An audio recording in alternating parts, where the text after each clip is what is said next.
There came a point in my marriage where I moved out of my bedroom into the spare room, and I felt peace.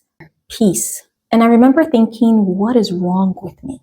Why does sleeping alone away from my husband feel like a relief? Today, I want to talk about what that peace actually was telling me, and why your body, if it has ever shut down on you, was never the problem. Welcome back. If you are new here, this is the Healing Library. I'm not a licensed therapist or counselor. I'm a woman who survived a hard marriage, went through divorce, and eventually became obsessed with understanding what happened to me. Eventually finding myself in the divorce recovery work while still being in my own healing process. Everything I share here comes from a lived experience and a lot of books, not a clinical license. So please work with a professional alongside this content. That said, let's talk about the freeze response, because nobody talked to me about it and I needed someone to. Most of us have heard about the 4 reactions that you have in response to a threat: fight, flight, freeze, and fawn.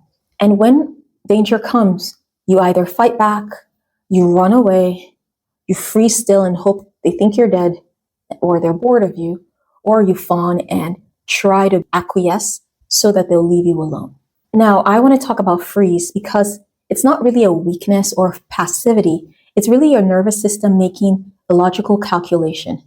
If fighting back makes things worse, if running away is not an option, and you've really tried being the nicest and most pleasing thing you can be, and that's not working, sometimes the safest thing to do is to stay still, to become small and to wait it out.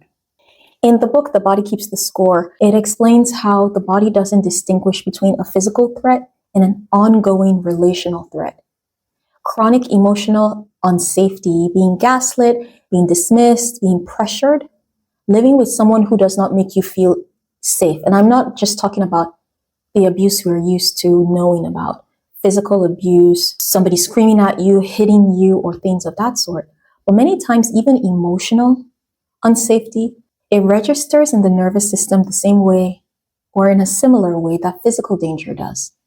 And over time, the body starts protecting you whether you know it or not. But in relationships that seemed coercive, the freeze response tends to show up in things involving intimacy. And that is what I wanted to talk about because it's the most confusing thing that a woman can experience. And I feel like I want to talk about what happened to me so that maybe it can help some women out there. So I grew up evangelical in my teens. I did the whole kiss dating goodbye thing. I really bought into that framework that said that by not indulging in sexual experimentation, saving it to experiment with your committed partner, husband in this sense, that it would be a beautiful thing and a sacred thing and something you both learn together. And it's like taking a journey with someone. What the framework does not tell you how to handle is when the person that you are going on this beautiful journey with treats his journey partner as a right and not a gift. So shortly after getting married, I already started feeling uncomfortable and unsafe. And I thought that it would be slow and gentle. He had said so as much, but even the first time it was pressured. It was like, come on, we need to do this. We need to consummate. We need to. And that just started the whole trail of me feeling a little bit reluctant and him being the person pushing and saying, hey, let's do this. And that seemed to be like the normal frame that we were taught. Like, oh, men always want it and women tend not to. So I never questioned it. I never questioned that I had a lot less desire and I always needed to be coaxed into it. Shortly afterwards, he got into Mark Driscoll and Mars Hill stuff. And oh my gosh, the Songs of Solomon series, where it's taught that wives, their bodies belong to their husbands. You should always be available. Hey, by the way, it should be about 3 times a week because these are how much time his body regenerates and all that stuff. And it got to a point where we actually had to create a schedule and a timetable. And that was really hard to do. Eventually, he got tired of asking and said, oh, I have to initiate once, which was even harder to do because it was hard enough that I didn't really always want it. And then I had to ask for something I didn't really want just so that I would be a good wife and I'd keep my marriage. That was pretty hard. So over time, it created what is now called obligation sex. I call it the timer in my head. It was the timer that let me know that once I had sex, I am safe for another 2 days. And once 48 hours has hit, there's a clock ticking. And if sex does not happen, as the clock keeps on ticking, doom, fights, arguments, something's going to start going off.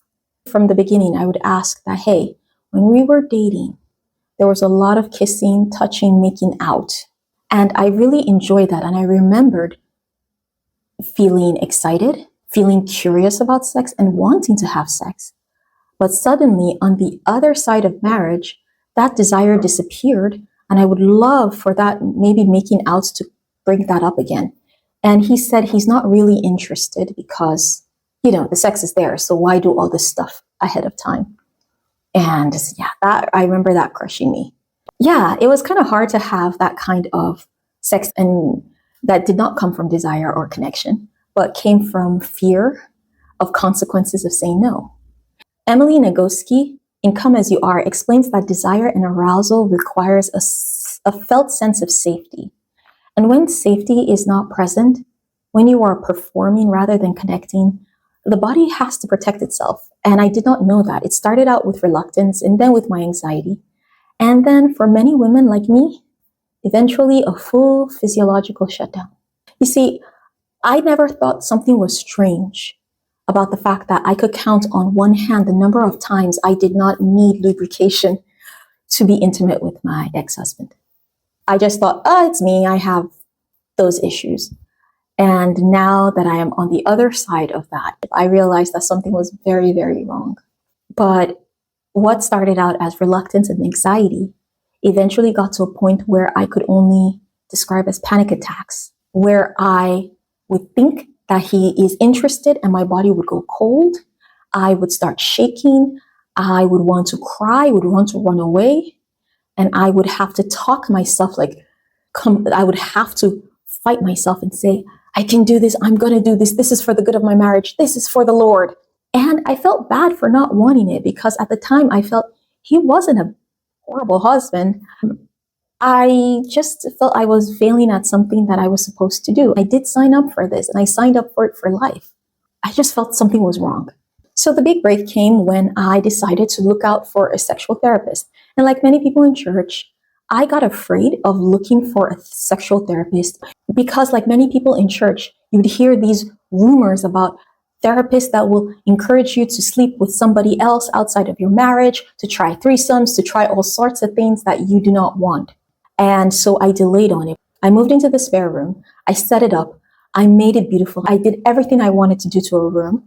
And I was in love with that room. It was just like my safe place. And I always remember that bedroom. I remember the peace that my body felt when I was in that room. It was saying, I am safe here. This is right. I have a place that I can retreat to where everything is good here. And then after a week, my then husband came into the room to talk to me. And we had a little chat. And then he started making moves on me in that room. And I shut down. I was like, no, please, not in this room. This room is mine. It's my safe place. You will not defile it. And that was the word I used. And because that was the way I felt. I felt that having sex in that room would destroy that room for me and that I was no longer safe. That was when I knew I needed a therapist.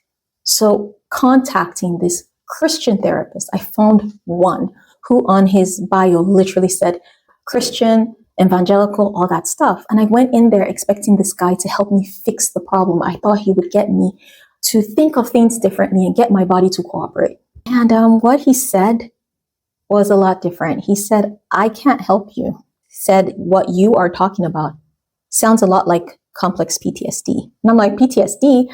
I've not had any kind of abuse. I've never gone to war. I've never had a big one event. And then he explained what CPTSD is, gave me a test, and said, you score pretty high. So after 3 sessions, he said, to be honest with you, I can't really help you while you are in this relationship. that nothing's wrong with your body. Your body is working like every other woman in the world. You don't trust your husband, and because of that, your body will never cooperate with you. It's supposed to protect you, and it is doing that by responding correctly to an unsafe situation. And that was probably not the answer I was expecting, especially from a Christian therapist. I was expecting push through and let's see how we can change your mind and renew your spirit and all this stuff. And of course, shortly after that, I found out about infidelity and other things, and then everything made sense. Why my body did not want to cooperate. It was actually protecting me. I had been so trained to look at my body's signals as a malfunction that I didn't recognize them as information. I didn't realize that your body is always giving you information. So I want to give you a reframe that took me a really long time to learn, which is that your body is not wrong. It's not a malfunction. Your body is evidence. It's giving you information. So if your body has ever shut down, you've tensed up, you've gone numb, or you've responded with anxiety in your marriage, that may not be a malfunction. That is data. Your nervous system is saying something doesn't feel safe here. And healing is possible, but healing does begin when you believe what your body is telling you all along. So where would you start? For me, what I needed to do was I needed to stop trying to override my body. And I needed to get curious. When my body tenses, instead of forcing myself and white-knuckling it through, ask, what am I responding to and what is unsafe here? And second, if you can access one, it would be great to have some kind of trauma-informed therapist, someone who understands that your body is also holding that trauma, not just your mind. And if you do not have one, because I'm going to be honest, they're expensive, but if you can, I'm really encouraging you to try, because just those 3 sessions with that sex therapist really helped. And if you do not have that, do you have a trusted friend? One who is not going to push you back into a harmful relationship by telling you to love and submit more, but one who will give you wise and godly advice. Sin hides in darkness. There's a saying, you're only as sick as your secrets. So by not telling people what's going on, it can make it easy for this stuff to grow. If you cannot find a friend that's working, a lot of churches have things like Addiction Anonymous, Codependent Anonymous. My church has one called Celebrate Recovery. But any of these groups where people tend to have gone through trauma or unhealthy dynamics and they openly talk about it, that's another place that can help you start with the healing. Maybe they can also refer you to healthier ways or healthier resources that can help you through this. As a last resort, and I mean last resort, YouTube. A lot of the stuff we see on YouTube is not data-driven. Even my stuff I'm talking is experiential knowledge and not something that has been written by a licensed therapist. So you have to take it with a lot of wisdom. And sometimes when we're in pain, we don't have those kind of resources to tell the difference between what's right and what's not. But if you have nothing else, yes, YouTube is your friend. YouTube helped me learn about narcissism and let me learn that some of these behaviors were not okay. And also, you can read. There are so many good books out there. My library has Hoopla, which allows you to audibly listen to books. There is Codependent No More, Come As You Are, Boundaries. There is, oh yes, on YouTube, there is Bare Marriage with Sheila Gregory Rail. I do not know how to pronounce it. I'll write it down. And there is someone called Camden Morgante, who also does work specializing particularly in purity culture and the sexual issues that go along with that. So your body isn't broken. Your body was brave. It held on, kept telling you the truth. And if you listen to it, it will lead you back to yourself. I will see you in the next video. If this has resonated with you, please subscribe and drop a word in the comments. I read each one. I take a little bit of time to respond. And if this describes you, whether you're still in your marriage or you've left one, I'm working on a course that walks through all of this step by step. I will put a link in the description when it's ready. So please subscribe so that when that's ready, I can share it with you. Until then, from your fellow traveler, I wish you all the best. Talk to you soon.